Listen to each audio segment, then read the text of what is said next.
पश्चिम बंगाल येथील शासकीय वैद्यकीय महाविद्यालयातील एका निवासी महिला डॉक्टरची हत्या करण्यात आलेली आहे। त्या निषेधार्थ नागपुरातील माडचे डॉक्टर जे आहे, निवासी डॉक्टर जे आहे ते संपावर गेलेले आहे। आपण हे दृश्य या ठिकाणी बघू शकतो। नागपुरातील मेयो आणि मेडिकलमध्ये या सर्व निवासी डॉक्टरांनी जवळपास 800 ते 900 निवासी डॉक्टर्स आहेत, त्यांनी संप पुकारलेला आहे। सेंट्रल माडचा हा संप आहे आणि सगळ्या अत्यावश्यक सेवा ज्या आहे म्हणजे सर्जरीज ज्या आहेत त्या प्रभावित झालेल्या आहे। ओपीडी प्रभावित झाली।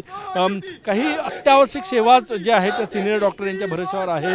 इतर सगळ्या सेवा ज्या आहेत त्या कोलमडलेल्या आहे। वी वॉन्ट जस्टिसच्या घोषणा ज्या आहे त्या ठिकाणी दिल्या जात आहे। आणि जे रेपिस्ट आहे पश्चिम बंगालमध्ये निवासी महिला डॉक्टरवर रेप केला त्यांना फाशीची शिक्षा द्यावी या प्रमुख मागणीसाठी हे आंदोलन जे या ठिकाणी होत आहेत। कशासाठी तुम्ही आंदोलन करता? केजेकर मेडिकल कॉलेज कोलकाता इथं आमची जे एक निवासी डॉक्टर आहे सेकंड इयरला ओएसिस फर्टिलिटीच्या तज्ञांनी IVF उपचार पद्धतीद्वारे 1 लाखांहून अधिक जोडप्यांना मातृत्व प्राप्तीचा आनंद दिला आहे। मोफत अपॉइंटमेंट बुक करण्यासाठी आजच संपर्क साधा। त्याच्यासोबत खूप खराब घटना झालेली आहे, त्याच्यासाठी आम्ही इथं उभे झालो आहोत। कारण ही घटना होऊन आता आज 4-5 दिवस उलटले आहे, तरी पण आतापर्यंत कल्प्रिट पकडल्या गेलेला नाही। तसंच आतापर्यंत तिच्या फॅमिलीसाठी काही कम्पेन्सेशन वगैरे काहीच नाही केलेलं आणि सरकारनं आमच्या महिलांच्या सेफ्टीसाठी पण आतापर्यंत काही पण एफर्ट्स टाकलेले नाहीत। आम्हाला तेच पाहिजे की महिलांनी सेफ फील करावा, तरच ते कामाला व्यवस्थित जावं। कशासाठी तुम्हाला जस्टिस हवं आहे? काय कशाची मागणी करताय? आमची मागणी हेच आहे की इथे जितके पण महिला डॉक्टर्स आहेत जे इथे शिकायला येते त्यांची इथे वर्कस्पेसमध्ये सेक्युरिटी असायला हवी।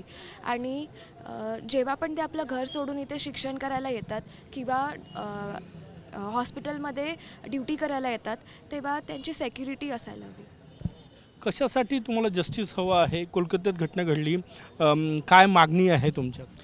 कोलकात्यात जी एवढी तिच्यावर बलात्कार करून तिच्यावर अन्याय करून तिला मारण्यात आलं, एवढी भयानक क्रूर ती हत्या होती की निर्भयासोबत तुम्ही तिचा कंपॅरिझन करू शकता। तिचा PM रिपोर्ट आला, त्याचा बघताना मला अक्षरशः रडू आलं। सगळा आज मेडिकल फॅटर्निटी जेवढे आमचे डॉक्टर आहेत सगळे आज हळहळतात, इथं त्यांची खराब अवस्था झाली आहे। तर आम्हाला सरकारकडून हे पाहिजे की आमच्या सेफ्टीसाठी काहीतरी असे कानून लागू करा, काहीतरी व्यवस्था अशी करा की त्यांच्या राहण्यासाठी त्यांना हे करण्यासाठी जो एवढा विद्यार्थी अभ्यास करून इथं येतो त्यांना काहीतरी आम्हाला मुख्य अशी तरतूद पाहिजे आहे। तुम्हाला सुरक्षा मिळायला पाहिजे, यात काही दुमत नाही। परंतु आता नागपूरमध्ये डेंग्यू आहे, चिकनगुनिया आहे, अत्यावश्यक पेशंट जे आहे ते आत आहे, त्यांचा उपचार करणंही गरजेचं आहे। त्यांचा जीव तुमच्या हातामध्ये आहे। अशा वेळेस संप करणं, काम बंद करणं कितपत योग्य आहे? जोपर्यंत आम्ही सरकारला वेशीत धरत नाही तोपर्यंत आमच्या मागण्या कधीच पूर्ण होणार नाही। आणि ही आता आमची शेवटची लढाई आहे, यामध्ये सरकारला हे मान्यच करावं लागेल। आणि राहिला प्रश्न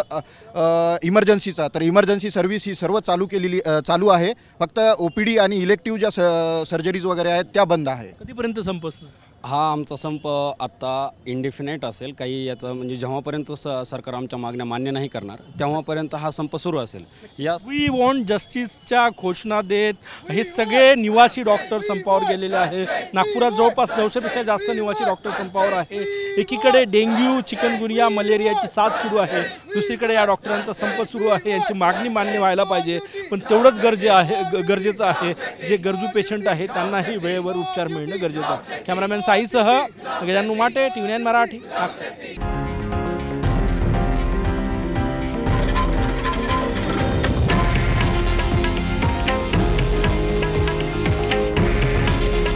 हे आहे देशातील नंबर 1 न्यूज नेटवर्क आणि आपण पाहत आहात TV9 मराठी।